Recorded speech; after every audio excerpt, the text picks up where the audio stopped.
Bonjour à tous, bonjour à toutes et bienvenue dans cette nouvelle preview de The Trick Play. Aujourd'hui, on va parler des Tigres de Louisiane, les Tigers de LSU, avec le plus grand spécialiste français des Tigers de LSU, Ryan, notre scout défensif.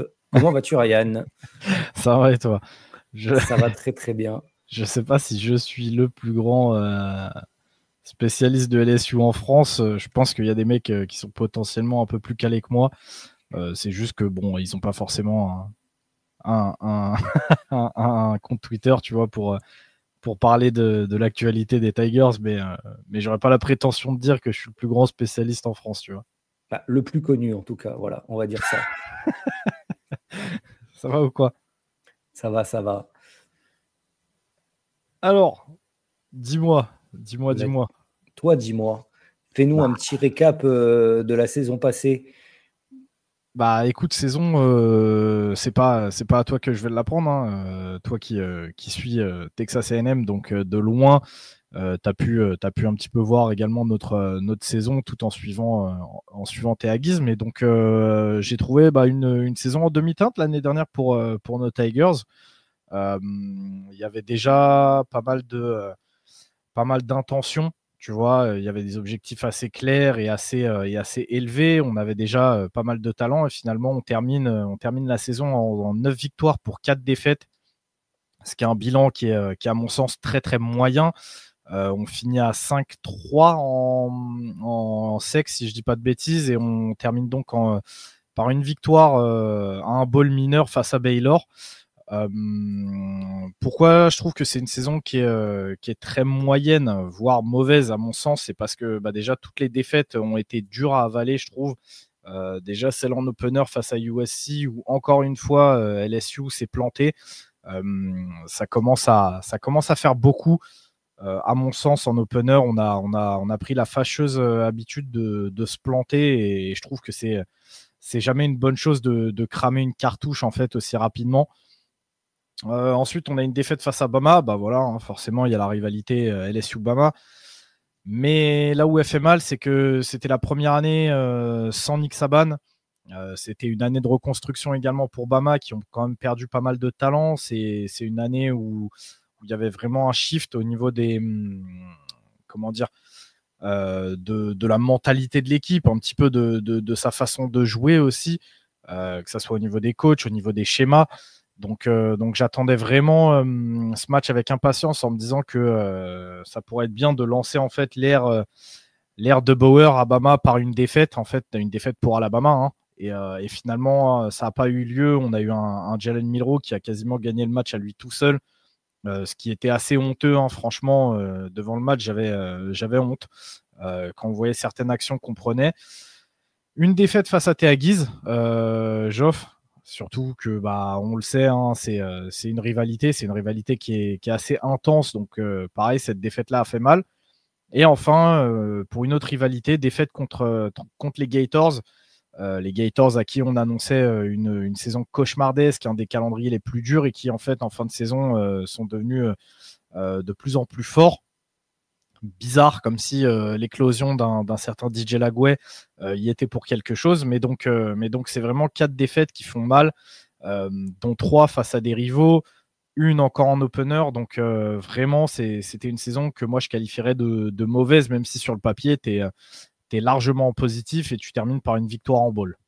Donc j'ai écrit saison en demi-teinte, mais moi en tant que supporter, on est plutôt sur une saison un petit peu ratée. Alors pourquoi rater? Parce que on avait toujours ce petit manque de talent et des mouvements aussi à des postes clés. On avait Nussmeier qui est très bon au poste de QB, mais malheureusement on avait des safety qui n'étaient pas du tout au niveau de nos prétentions. On avait des DB qui étaient très moyens. On avait des blessés sur la D-line et au poste de linebacker où très rapidement on perd 2 starters en la personne de Jacobian Guillory en defensive tackle et Harold Perkins au poste de linebacker. Et c'est d'autant plus problématique qu'au poste de linebacker, on était déjà juste au niveau du talent. On a encore eu des mouvements sur le coaching staff avec un nouveau corps de def en la personne de Blake Baker, ce qui aide pas non plus en termes termes de suivi, tu vois, en termes de cohérence, c'est-à-dire que tu dois changer tout ton playbook défensif. Blake Baker, il se retrouvait avec des joueurs qui fitaient pas forcément avec son système, et ça a été le cas aussi en attaque, puisqu'on perd notre cordeau off. On se retrouve en fait à devoir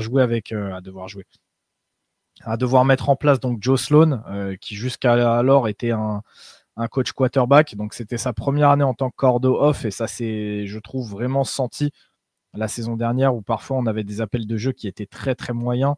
Donc voilà, on espère un petit peu plus de cohérence cette année, puisque nos deux cordeaux sont encore là. Donc ça permet un suivi qui sera, je pense, intéressant à suivre cette année.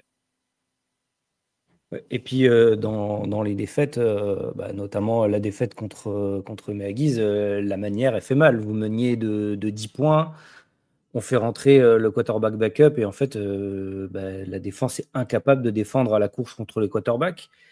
Et 15 jours après, contre Alabama, donc en plus avec une bye week, c'est à nouveau la même chose qui vous fait perdre le match. Donc ouais, ça, je comprends que c'est en plus dans des rivalités, se faire avoir 2 matchs d'affilée avec en plus une bye week pour se préparer pour le second match, le perdre pour la même raison, c'est quand même compliqué, surtout quand on a un programme comme LSU et que on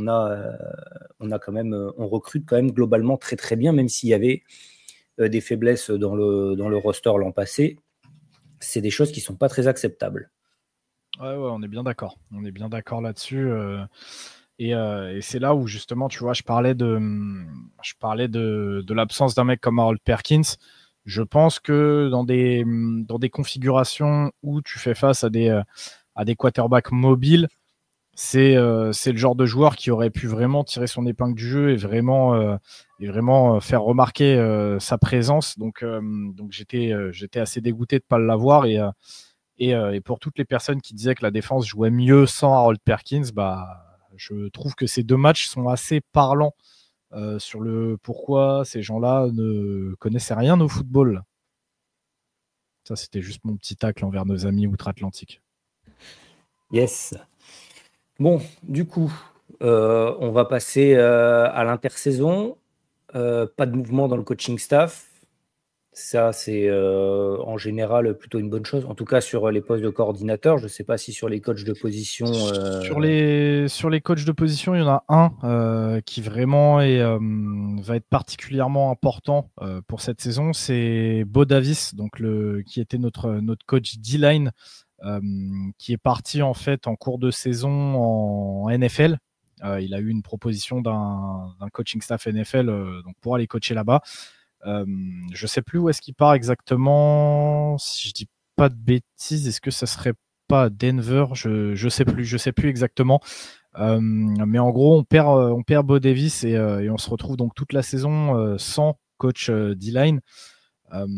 Pour pallier à ça, Brian Kelly fait venir donc Kyle Williams, l'ancien defensive tackle des Buffalo Bills, ancien alumni des Tigers, ancien joueur des Tigers, qui est encore expérimenté pour ce niveau-là de compétition. Avant ça, il me semble que c'était du football lycéen, et ensuite je crois que c'est une sombre fac de D2 ou D3, je sais plus exactement.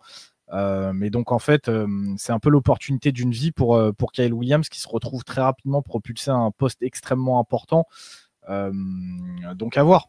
Il arrive en plus avec une vision qui est très différente de ce que voulait Bo Davis, ancien coach line des Texas Longhorns d'ailleurs, qui lui prêchait un petit peu pour une paroisse d'avoir des véritables monstres sur sa D-line, tous les Devondre Sweat, Byron Murphy, c'était ces gars-là très costauds, très physiques, capables de vraiment boucher des gaps qui forçaient en fait l'adversaire à mettre des double teams sur eux à cause de leur gabarit en fait.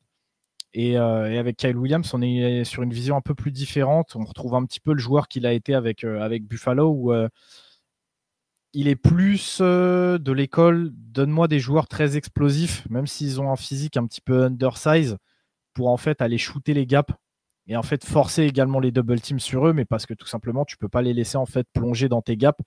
Et donc la chose qui est plutôt pas mal, c'est que je trouve que ça fit un petit peu plus avec le schéma défensif de Blake Baker, de ce qu'il veut faire avec sa défense. On a vu avec Missouri que c'est un cordeau def qui aime attaquer les gaps, qui aime avoir des joueurs très explosifs, très athlétiques, qui aime envoyer aussi du blitz et en fait avoir une D-line qui va shooter les gaps ainsi que des backers qui vont shooter les gaps également.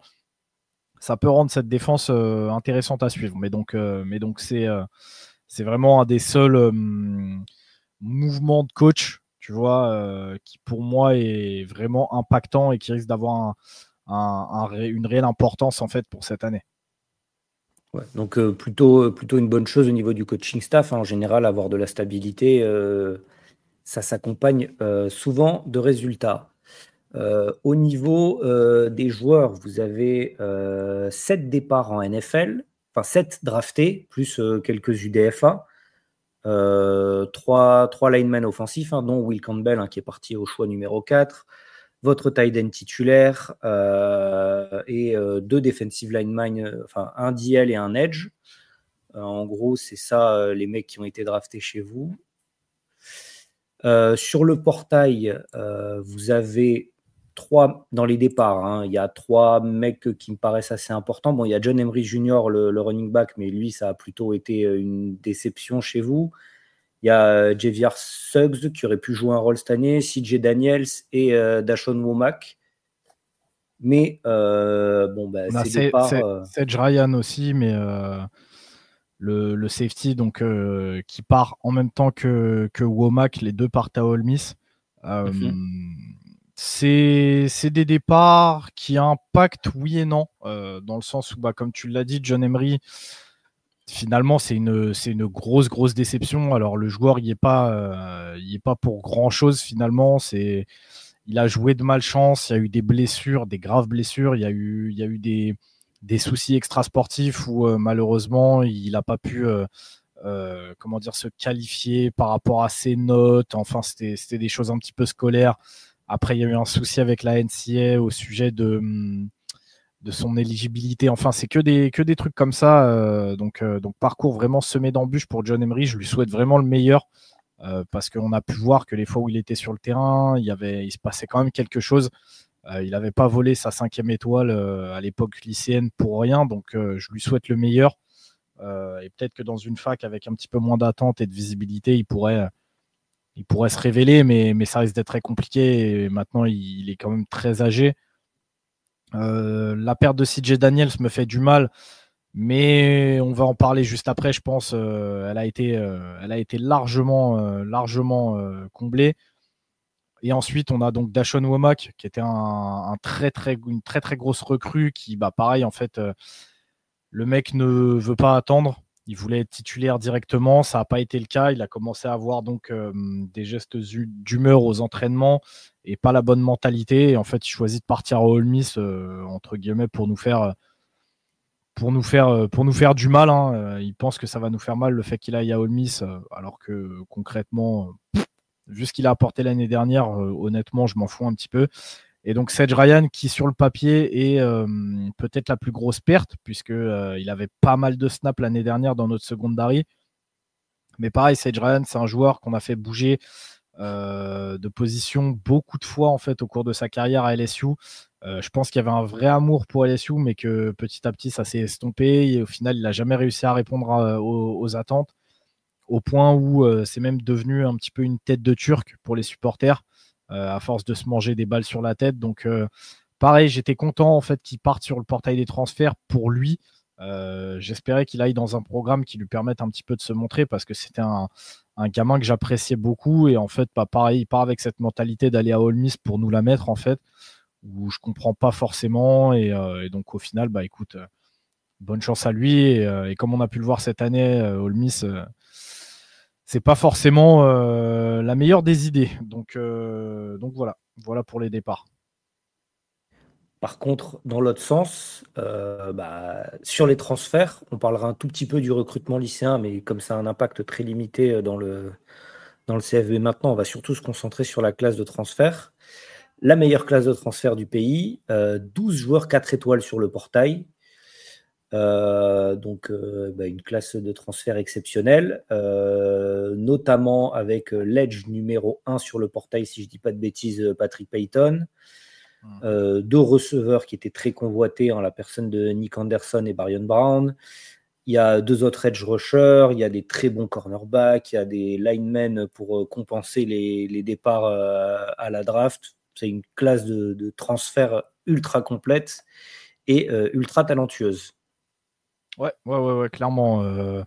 Voilà, on va pas faire trop de name dropping, mais tu en as cité quelques-uns. Faudrait rajouter aussi la petite doublette de safety, AJ Olsey en provenance de Houston et Tamarcus Cooley qui vient lui de NC State, qui vont faire beaucoup de bien, je pense. On comble aussi le départ de Mason Taylor, notre tight end, avec 2 apports de tight end, donc Bower Sharp qui était le tight end titulaire d'Oklahoma, ainsi qu'un gars de chez toi, Donovan Green, qui était quand même le 6e tight end de sa classe en sortie de high school. Il y a les apports de Mansour Delane, qui était titulaire à Virginia Tech, Jacquim Jackson, qui est un espoir de Florida, qui ne s'est jamais révélé, mais donc qui avait vraiment du talent aussi. Tu l'as dit, on se renforce un petit peu sur toutes les lignes. Et justement, je comptais y revenir un petit peu plus tard sur l'approche de cette saison et de ce qui pouvait faire nos forces ou nos faiblesses. Et notre O-line, ça fait clairement partie des interrogations que j'avais, donc ça me fait plaisir de voir des joueurs expérimentés qui arrivent à des postes importants. Donc non, rien à dire, c'est pas pour rien si on réussit à décrocher la première classe du pays sur le transfert portal. Donc très clairement, c'est du très très lourd. Ouais. C'est effectivement du très très lourd. Au niveau du recrutement lycéen, c'est la 7e classe lycéenne. 2 noms, je vais vous citer juste 2 noms comme ça. Après, ça va être beaucoup des gars qui vont être à développer, mais peut-être DJ Pickett aura un peu de temps de jeu, le cornerback 5 étoiles. Et après, mais ça sera probablement en tant que 3e ou 4e running back, Harlem Berry, qui était le meilleur running back de cette classe-là. Donc, une très bonne classe de recrutement dans la continuité de ce que LSU a toujours fait. Et avec peut-être 2 joueurs qui auront un impact cette année, comme on avait pu le voir avec Caden Durham l'an passé, qui s'était immédiatement imposé en tant que running back 1. Il y a une vraie possibilité de voir Harlem Berry avoir du temps de jeu dès cette année, parce que en fait, c'est bête à dire, mais derrière Caden Durham, c'est un petit peu l'inconnu. On a Caleb Jackson qui techniquement devrait choper le poste de running back 2, mais en fait, il a connu une année sophomore assez compliquée. Il va vraiment falloir attendre de voir s'il s'est remis un petit peu la tête à l'endroit. Ensuite, on a Trey Holly, qui est un running back avec plein de promesses, mais qui a eu quelques petits soucis aussi extrasportifs, et donc il n'a pas commencé sa carrière chez les Tigers de la meilleure des manières. Mais en fait, finalement, derrière ces gars-là, c'est un petit peu l'interrogation. Il y a vraiment une place, tu vois, de running back 2 à aller choper derrière Caden Durham, parce que derrière, c'est un petit peu vide, en fait. C'est un petit peu vide. Donc à voir. Ouais, ça se joue. Après, là, je vois, c'est sur son recrutement lycéen. C'est un 5-11, 175 pounds pour un running back de CFB. C'est peut-être un peu léger, mais c'est tout à fait possible qu'il ait pris 15-20 pounds à l'intersaison avec les bons régimes, un bon régime bien cajun. Ah ouais, putain, les photos qui sortent là des mecs qui sont arrivés entre leur année freshman et sophomore, c'est terrifiant. Voilà, mais oui, c'est peut-être le seul truc qu'il peut faire. S'il joue, je pense qu'il aura quand même une utilisation un peu limitée, parce qu'en termes de gabarit, il va être un peu juste, mais je pense que c'est quand même une prise intéressante. Finalement, comme Durham. Durham, sur son année true freshman, quand il arrive et qu'il a on commence vraiment à avoir des flashs hyper intéressants à la mi-saison. Il a commencé à avoir du temps de jeu, mais Kelly cherchait vraiment à pas le cramer, c'est-à-dire que c'était vraiment avec parcimonie. Et finalement, en fait, même l'année dernière, je trouve qu'il a été très peu utilisé, en fait, par rapport à ce qu'il aurait été capable d'apporter. Durham, c'est un joueur pareil, son gabarit est pas incroyable. En fait, tu le vois, il semble assez petit, assez léger.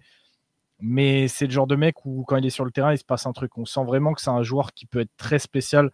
Il joue avec beaucoup de violence par rapport à son gabarit, où il se laisse pas tomber par terre. Et il a une espèce de capacité d'explosivité et d'accélération qui est assez folle et qui lui permet en fait de créer des plays de nulle part. Donc à voir. On aura peut-être une révélation comme ça aussi cette saison. Je pense que ça vous ferait du bien, parce que Kaden Durham, il va quand même avoir du mal à porter le jeu au sol à lui tout seul. Donc ça serait important pour vous. Et ça nous fait un peu une transition parfaite pour parler, pour faire une petite revue d'effectifs.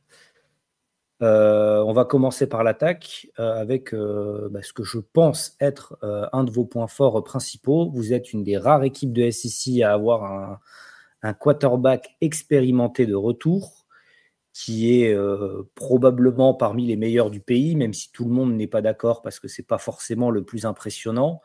Mais Garrett Nussmeier, donc qui revient pour son année senior, et qui va être le cœur de votre attaque encore cette année, lui qui sort d'une saison à 4 milliards, si je dis pas de bêtises. Ouais.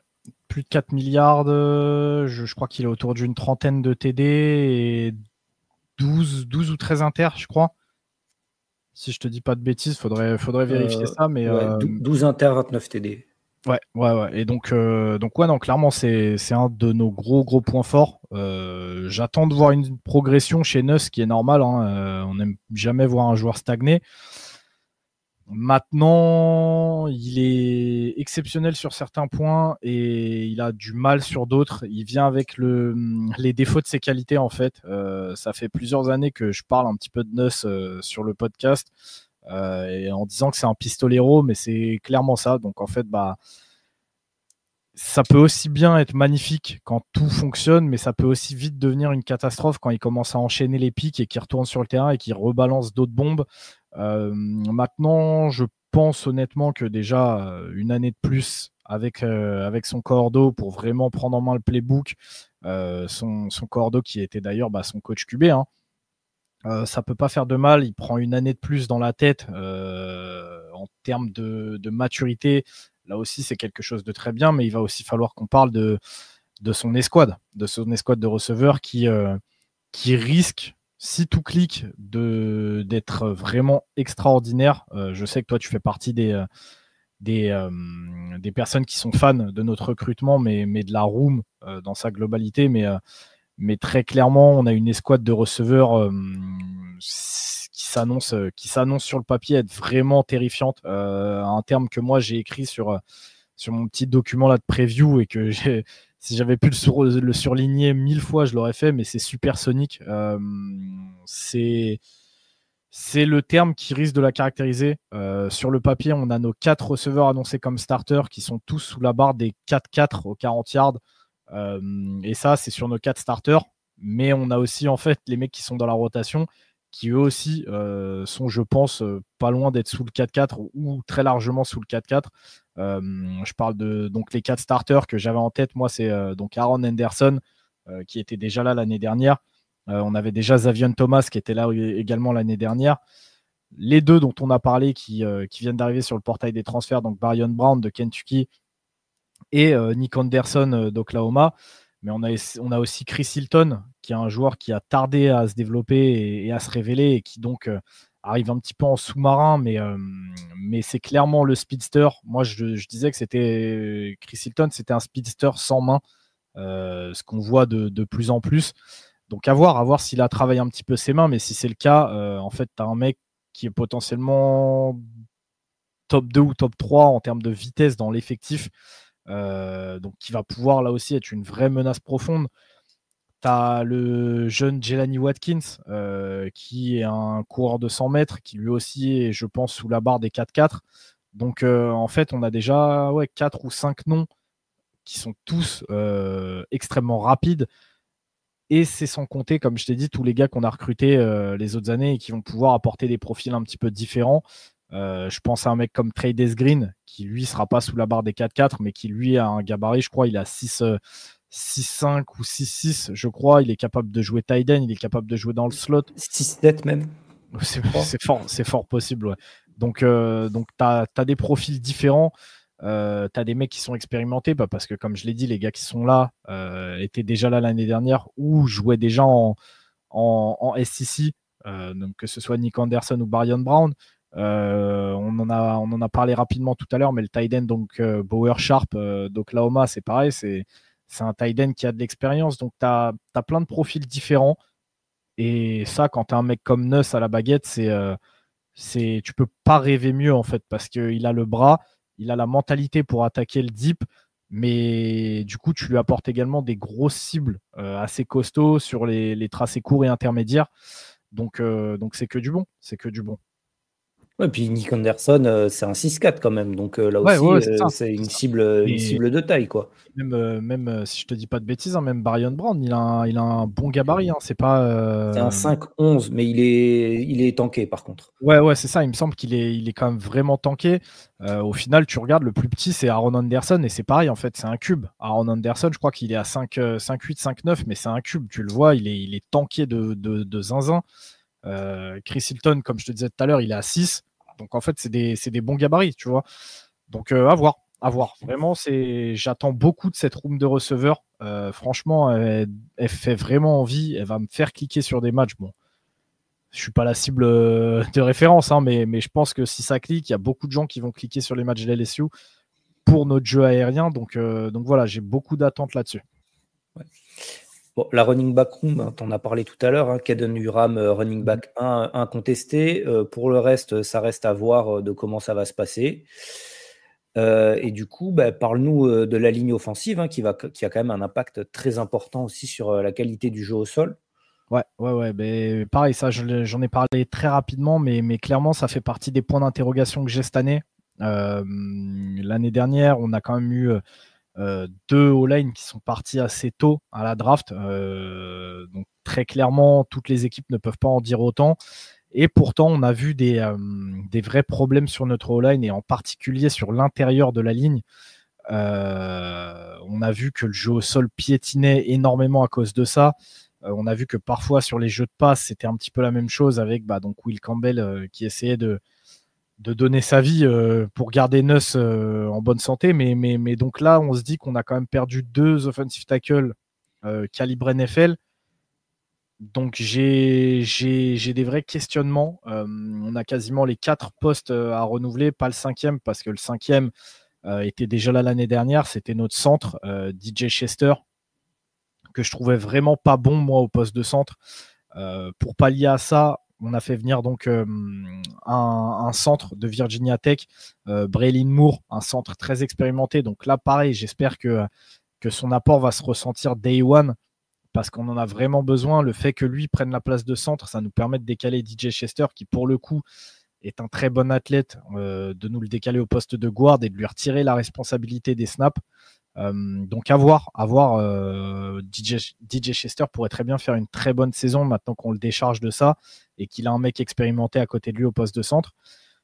Pour renforcer cet intérieur de la ligne, on a aussi l'arrivée sur le portail des transferts de Josh Thompson, qui lui aussi est un O-line très expérimenté, donc de Northwestern. Alors pour les personnes à qui ça parle pas, Northwestern, c'est quand même une équipe où sur les lignes, c'est pas pire. Mais voilà, tu as toujours cet inconnu de te dire, même si là, tu as tes 3 gars expérimentés, qui est-ce que tu mets au poste de tackle? Et là, malheureusement, en fait, j'ai envie de te dire, c'est que des rookies. Donc, il y a plein d'interrogations. C'est des mecs, on n'a pas de tape 2, on les a jamais vus jouer finalement. Est-ce qu'ils vont être au niveau de la SEC?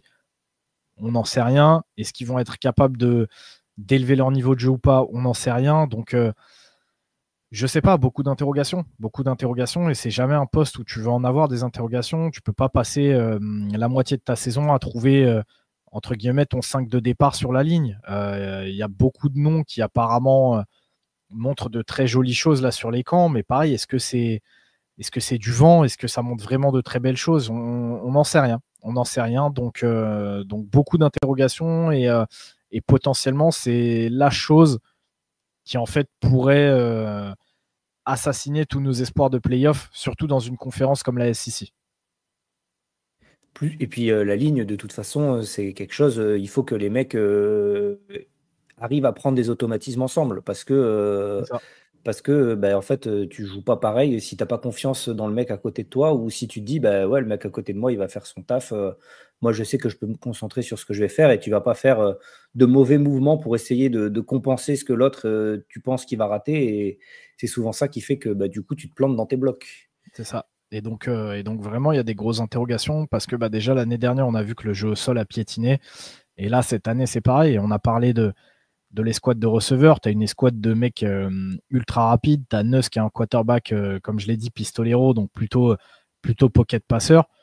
Aussi bien l'un que l'autre, si tu n'as pas de ligne offensive, tu peux pas le mettre en place. Aussi bien ton jeu au sol que ton offense aérienne, tu vois.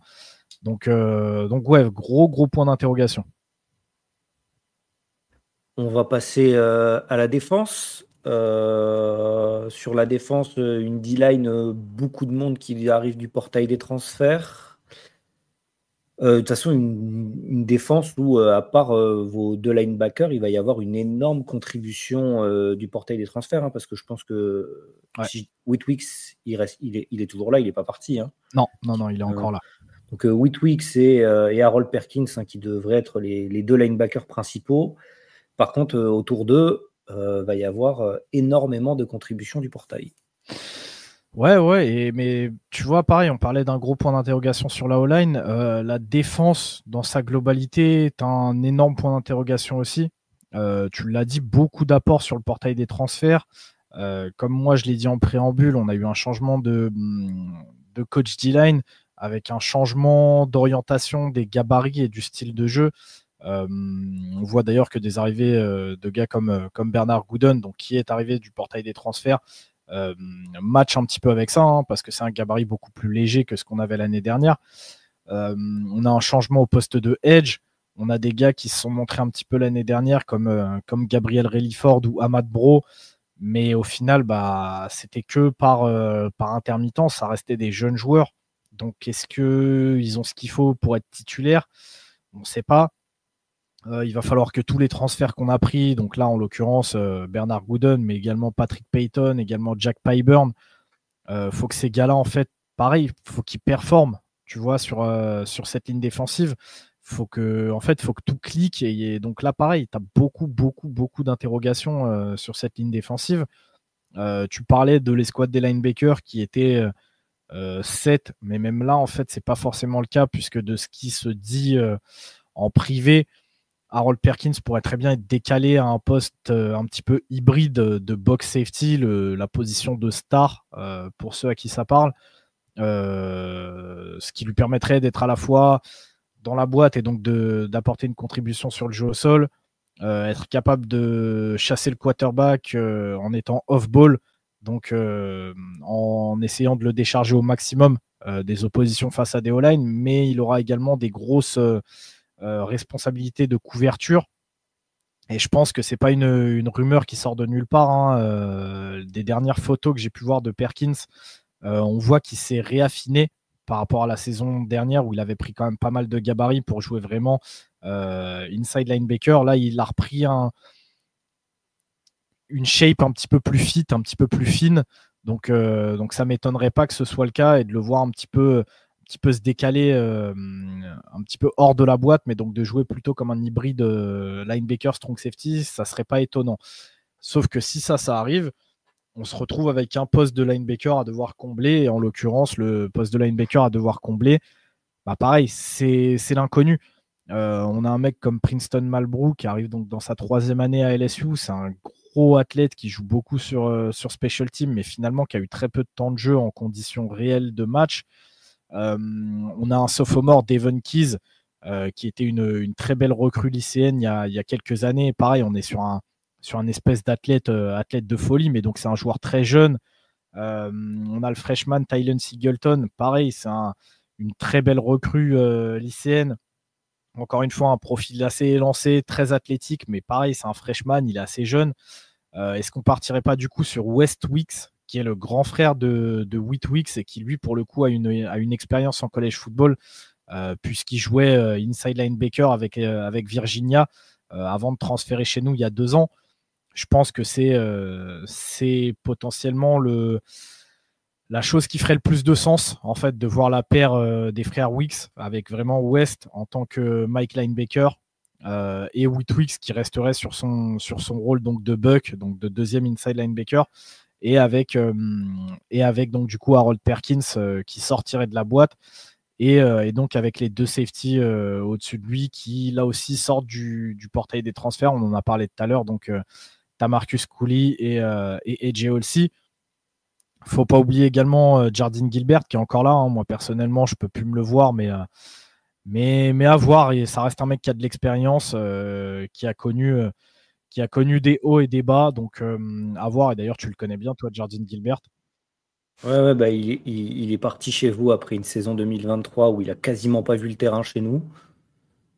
Donc, il a repris des couleurs l'an passé, hein, parce qu'il a eu un rôle assez important. Mais comme tu as dit, il y a eu une rotation quand même dans vos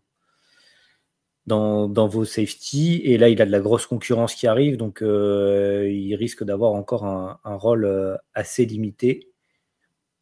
Ouais, c'est clair. Mais donc, tu vois, là, déjà, juste sur ces trois lignes, ça nous fait quand même pas mal d'interrogations. Le poste de cornerback, c'est la même chose, hein. C'est rebelote. On a Ashton Stamps qui devrait garder sa place de titulaire. Il l'a été toute l'année dernière, donc je vois pas pourquoi ça changerait. C'était notre cornerback 1. Donc je pense que cette place-là, elle est assurée. Tu vois, on a déjà ce problème-là à se sortir de la tête. Je pense que le deuxième poste de cornerback, en toute logique, ça devrait être pour Mansour Delane, qu'on fait venir du portail des transferts et qui a le gabarit pour jouer cornerback extérieur. Maintenant, à côté de ça, on a PJ Woodland qui a montré des très très belles choses l'année dernière, qui continue de montrer des très belles choses là de ce que je vois durant cet été. Tu en as parlé un petit peu rapidement tout à l'heure. On a DJ Pickett, qui est une recrue 5 étoiles, qui a un gabarit absolument monstrueux. Ce genre de jeune joueur dans le collège football actuel, en fait, si tu veux avoir une chance de le garder, tu es obligé de lui donner en fait du temps de jeu cette année, même si c'est par petites touches, mais donc ça veut dire qu'on va devoir le voir sur le terrain. Quand je vous dis que ce mec-là, moi-même, je veux le voir sur le terrain, c'est parce que tout simplement son physique est impressionnant. Il est à 6'4, 6'5, il est déjà quasiment à 200 pounds, il est très long, il a des bras tentaculaires, donc c'est vraiment le prototype du cornerback extérieur qu'on veut voir. Donc je pense qu'il aura du temps de jeu, mais pareil, derrière ça, en fait, dans la rotation, tu as beaucoup de noms qui étaient déjà là les autres années ou qui, moi, vont me parler, mais ça reste du hypothétique. Est-ce que ces mecs-là, ils vont avoir le niveau? Donc, en fait, tu n'as pas trop le droit à la blessure, tu n'as pas trop le droit à l'erreur. Tu as également un gars comme Javian Toviano, qui est un espèce d'hybride slot cornerback, strong safety, qui a montré quelques jolies choses, mais qui était encore vraiment en apprentissage l'année dernière. Là, on a besoin que ce mec-là, il prenne un upgrade, qui passe un step, parce qu'on en a besoin dans notre secondary. Donc, pareil, en fait, tu as quand même quelques interrogations. C'est pour ça que je te disais que cette défense, finalement, on est encore dans l'expectative. Il y a beaucoup de questionnements. L'année dernière, Blake Baker a fait ce qu'il pouvait avec un effectif qui n'était pas le sien. Il y a eu un upgrade par rapport à la défense de Matt House, hein, très clairement, parce qu'on est passé d'une défense putride à une défense, je ne vais pas mentir, très moyenne. Une défense très moyenne, mais qui était capable dans les gros moments de faire des gros jeux. Mais on a vu qu'elle était aussi capable parfois de complètement exploser en vol. Donc compliqué. Compliqué, en fait. Tu te dis que oui, tu as des vrais objectifs à jouer, mais finalement, ça commence à faire beaucoup d'interrogations. Tu as de l'interrogation sur tes deux tranchées qui sont extrêmement importantes dans le football, mais également sur toute ta défense. Donc ouais, complexe. Il y a des beaux noms, mais faut que ça se mette en place parce qu'il y a plein de monde qui arrive du portail. C'est comme la ligne, hein, quand des mecs n'ont jamais joué ensemble, en défense, c'est pareil, hein, il faut bien tenir son poste. Il faut pas vouloir compenser ce que l'autre il fait parce que c'est comme ça que tu prends des big plays dans la tronche. C'est ça. On va parler du calendrier et on va faire des petits pronos ensuite. Un calendrier qui commence, ça c'est une habitude que vous avez pris, qui vous a pas réussi, mais que vous continuez. Vous commencez en fanfare avec un déplacement à l'autre Death Valley du côté de Clemson. On commence direct, hein, sur les chapeaux de roue, puis une réception de Louisiana Tech, puis une réception de Florida qui peut être un sacré piège cette année. On enchaîne avec Southeastern Louisiana, donc une FCS en fin de septembre. Puis déplacement à Ole Miss, réception de South Carolina, déplacement à Vanderbilt, réception de Texas A&M donc pour la rivalité à la fin du mois d'octobre. Bye week, puis match contre Alabama. Alabama qui a aussi une bye week, donc ça va être en tout cas, tout est fait pour que ce soit un match exceptionnel. Puis réception de Arkansas, réception de Western Kentucky, et on finit avec la très connue rivalité contre Oklahoma. Bah écoute, compliqué le calendrier, mais j'ai envie de te dire quel calendrier en sec n'est pas compliqué. Je trouve même Texas. que par rapport à d'autres, on est même assez honnête. Pour moi, je trouve que vu le talent qu'il y a dans l'équipe, c'est un calendrier qui est quand même largement à notre portée. De toute façon, j'ai envie de te dire, Kelly, il n'a plus le choix. Brian Kelly, il n'a plus le choix. Il a jamais eu d'effectif aussi qualitatif de toute sa carrière. Il a lui-même posé ses ambitions. Il commençait déjà la saison dernière à être sur un hot seat qui commençait à chauffer très, très, très fort en fin de saison dernière. Et je pense qu'il peut remercier l'énorme contrat qu'on lui a donné et qui rendait du coup son buyout absolument impossible à assumer pour nous. Mais en fait, chaque saison rend le buyout un petit peu moins important. Et Kelly, il a besoin de commencer à prouver. Ça va être sa 4e saison à LSU. Jusqu'à présent, à part sa première année, sa 2e année, où Jayden Daniels le porte, finalement, il n'a pas montré grand-chose. Et tu te retrouves en fait dans une SEC qui est plus ouverte que jamais. Il n'y a plus vraiment d'ogre là pour l'instant. C'est en train de commencer à se reformer gentiment, mais pour l'instant, elle est ouverte. Et là, tu as mis les petits plats dans les grands. Tu viens de faire un home run sur ton recrutement et un autre sur le transfert portal. Tu as gardé pas mal de tes principaux éléments dans ton effectif. Chose que, comme tu le disais tout à l'heure, avoir un mec comme Nussmeier, c'est une bénédiction. Tu gardes Nussmeier, tu gardes sa cible numéro 1 bis. Tu gardes des noms assez importants. On en a parlé, Whitwicks, Harold Perkins, Ashton Stamps. On a le retour de blessure d'un mec qui pour beaucoup est passé à la trappe, mais c'est Jacobian Guillory, notre defensive tackle, qui est un nom extrêmement important en termes de leadership. Tu as apporté ton talent sur le transfert des portails, donc ça y est, en fait, là, tu as tout. Tu as quasiment tout. Comme je disais, tu as tes grosses interrogations dans tes tranchées qui risquent de te coûter cher dans des moments importants. Mais donc là, pareil, il faut que tes lignes, tu te débrouilles pour les mettre au niveau si tu veux avoir une chance de jouer les playoffs. Je pense que c'est à notre portée. C'est vraiment à notre portée de jouer les playoffs. Et de toute façon, il va falloir que Kelly joue les playoffs parce que sinon, la situation risque de devenir vraiment rapidement intenable. La saison dernière, on était déjà en train de le bouger un petit peu. Et pareil, s'il n'a jamais eu un effectif aussi qualitatif de toute sa carrière, je pense qu'il n'a jamais eu une pression comme il peut l'avoir à LSU quand il était à Notre-Dame. Je trouve que la fanbase était quand même vraiment gentille par rapport à celle d'LSU qui peut vite se transformer en une relation assez toxique. Donc, pour moi, Kelly n'a plus le choix. Là, cette année, c'est playoff ou rien. Et je le dis, en fait, j'ai l'impression de dire la même chose chaque année. Mais en même temps, c'est le cas. Tu vois, on a un effectif pour être compétitif. Quand je vois la gueule des playoffs la saison dernière, ouais, ça me faisait chier de me dire qu'on n'y était pas. Pour la dernière année de Jayden Daniels, donc il y a 2 ans, pareil, te dire qu'avec en fait la défense qu'on a eue cette année, qui était loin d'être la meilleure défense du college football, on aurait été champion en fait. Donc pareil, c'est des années, il ne faut pas les cramer. Il ne faut pas les cramer parce que justement, l'année prochaine, tu n'auras plus Nussmeier et ça devient un tout autre casse-tête à modeler, en fait. Donc vraiment, ouais, Kelly, cette année, plus le choix, playoff ou rien. Et quand je vous dis playoff, le but, c'est vraiment pas de faire playoff et de se faire sortir à la première week, parce que si c'est pour faire un copycat d'Oregon, non merci, avec tout le respect. Puis Brian Kelly, la pression monte, mais puis Brian Kelly, il a un peu un rôle difficile parce qu'il succède à 3 head coach consécutifs qui sont allés chercher un titre national avec les Tigers, donc c'est pas facile, et surtout quand tu arrives en disant que toi aussi c'est ce que tu viens chercher. t'as pas vraiment le choix quand tu es à LSU, mais faut que les résultats commencent à arriver. Moi, le déplacement à Clemson en première semaine, il me fait très peur.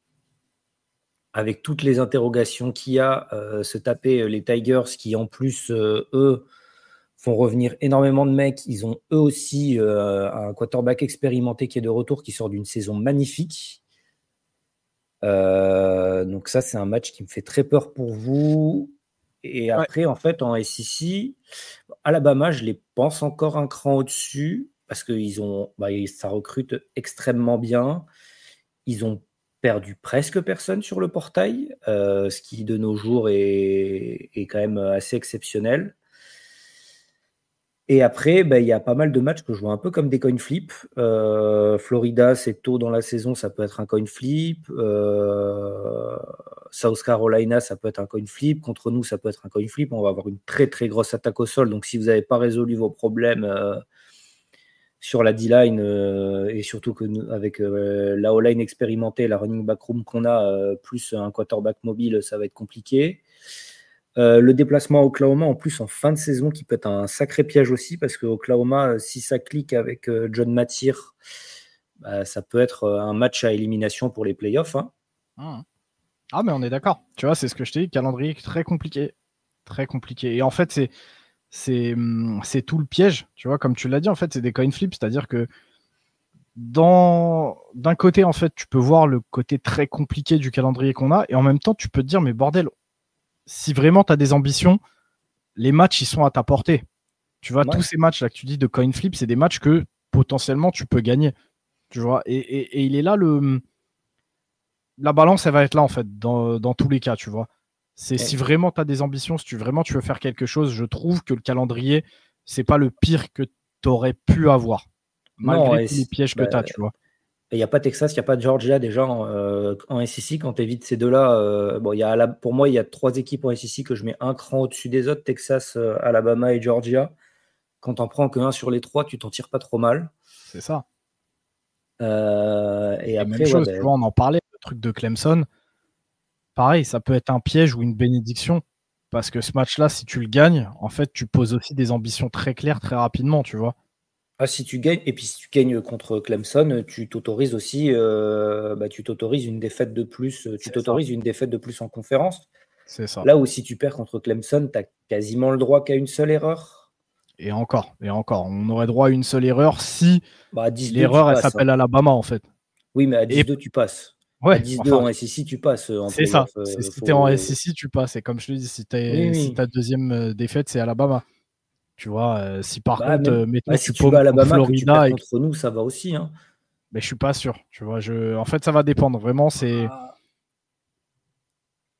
Moi, je te dis, ça va dépendre. C'est tellement complexe la conférence SEC. C'est tellement.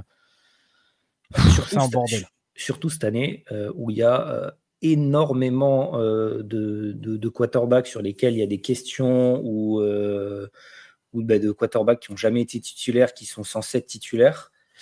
Il y a beaucoup d'interrogations. Même un DJ Lagway, il a eu une demi-saison. Là, il est installé en tant que QB titulaire. Il va être scouté par tout le monde.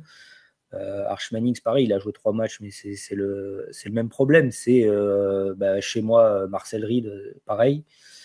Stockton, c'est pareil à Georgia.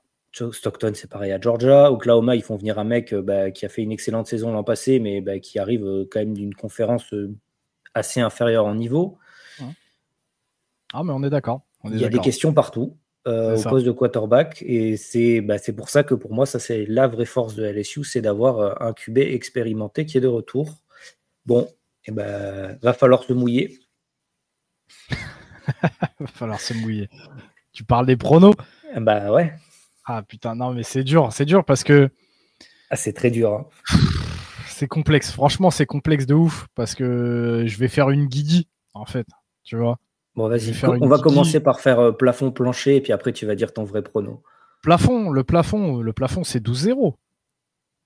Moi, j'ai du mal à voir 12-0 quand même. Le plafond, c'est 12-0. Ça clique. J'ai quand même l'impression qu'il y a au moins un match qui est paumé, même si LSU joue au max de ce qu'ils peuvent jouer cette année. J'ai quand même l'impression que si LSU joue au max, j'ai quand même l'impression qu'il y a Clemson ou Bama qui peut être paumé. En plus, c'est des déplacements les deux. C'est ça qui me fait dire que le 12-0, j'ai vraiment du mal à le voir. Ah, bah après, tu me demandes mon plafond. Je te dis, mon plafond, c'est Guigui. Mon plafond, c'est 12-0. Le plancher, oh putain, le plancher, c'est dur. Ça serait une saison, en fait, le plancher, ça serait une saison comme on vient de faire cette année, où en fait, la plupart des gros matchs, tu les paumes comme une merde. Tu vois, ça ferait quoi? Ça ferait 4. 8-4 Ça ferait 8-4. Où tu paumes contre Clemson, tu paumes contre Florida, tu paumes contre Texas A&M, tu paumes contre Bama. Potentiellement, tu paumes contre une autre team, donc un Oklahoma, ou alors tu te fais surprendre par South Carolina, voire Arkansas pour la grosse rivalité, ça te ferait 7-5. Ah, c'est pas... 7-5, je crois qu'il y a le hedge coach qui saute. Hein.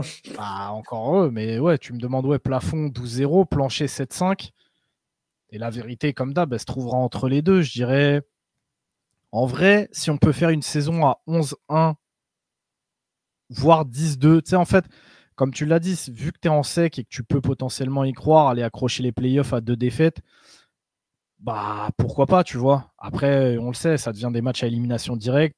Et là, ça devient une autre paire de manches, tu vois. Mais honnêtement, le 11-1, il est pas. Ah, mais il n'est pas impossible. Il n'est pas impossible, le 11-1. Moi, j'aurais quand même plutôt tendance à dire... moi, j'hésiterais plutôt entre 10-2 et 9-3. J'ai vraiment du mal à me décider entre les deux. Je pense qu'il y a forcément un des deux matchs, comme je l'ai dit tout à l'heure, Alabama ou Clemson qui est paumé. Que les deux soient paumés, c'est un scénario qui me paraît tout à fait possible. Et après, qu'il y ait un des coin flip, South Carolina, Florida, Texas A&M ou Oklahoma qui soit paumé, c'est quand même quelque chose de probable. Moi, je suis convaincu que cette année, il y a une équipe à 9-3 qui va passer. Déjà, l'an passé, il n'y a pas d'équipe à 9-3 qui passe parce que Clemson gagne la finale de conférence en étant eux à 9-3 et que du coup, ils enlèvent soit Alabama, soit Ole Miss, soit South Carolina. Donc, et ça va arriver, hein, parce que si tu regardes les top 25 des années précédentes, dans le top 12, il y a très très souvent eu au moins une équipe à 9-3, voire 2 ou 3. Donc 9-3, les playoffs ne sont pas à exclure, mais 9-3, ça commence à se compliquer, quoi. Moi, je te dis honnêtement, comme d'hab, je suis pas objectif. J'essaye de toujours être objectif sur mon équipe, mais il y a une hype un peu inconsidérée, alors que pourtant, tu vois, je t'ai dit, il y a beaucoup de points d'interrogation, mais je me suis fait avoir par la hype cette année, comme les autres années, en fait. Donc, je vais pas être objectif, je vais te dire 11-1. 11-1 ou 10-2 pour moi. Et vu que j'ai envie de jouer la carte à fond du Guigui, je vais te dire 11-1. 11-1 avec une défaite.